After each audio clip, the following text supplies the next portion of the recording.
Hey guys, రీసెంట్గా open అయ్యే వాళ్ళు ఒక కొత్త అప్డేట్ అయితే తీసుకొచ్చారనమాట. సో ఏం లేదు, సో మామూలుగా మనం ఏదైనా బ్రౌజింగ్ చేసేటప్పుడు లేకపోతే ఏదైనా రీసెర్చ్ చేసేటప్పుడు మనకైతే ప్రైవసీ అయితే ఉండదన్నమాట. సో ఎవరైనా హ్యాక్ చేసి మన ఏదైతే సెర్చ్ చేస్తామో సో ఆ డేటా అయితే లీక్ చేసి వాళ్ళు మిస్యూజ్ చేసే ఛాన్స్ అయితే ఉంది. సో ఇది రీజన్ వల్ల ఓపెన్ అయ్యే వాళ్ళు ఒక కొత్త ఫీచర్ అయితే తీసుకొచ్చారనమాట. సో ఆ ఫీచర్ పేరు వచ్చి ద లాక్డౌన్ మోడ్ అనమాట.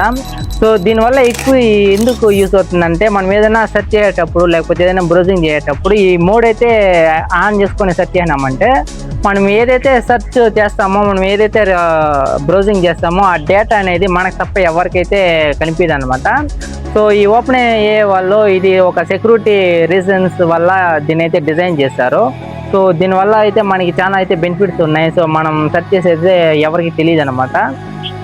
సో గైస్, ఈ ఫ్యూచర్ మీద మీ ఒపీనియన్ ఏంటో కింద కామెంట్ షీట్లో కామెంట్ చేయండి. సో మనం ఇలాంటి లేటెస్ట్ టెక్నిక్స్ కావాలంటే మన ఛానల్ని సబ్స్క్రైబ్ చేసుకొని లైక్ చేసుకోండి. సో మనం మళ్ళీ నెక్స్ట్ వీడియోలో కలుద్దాం. సైనింగ్ ఆఫ్ మీ హేమంత్.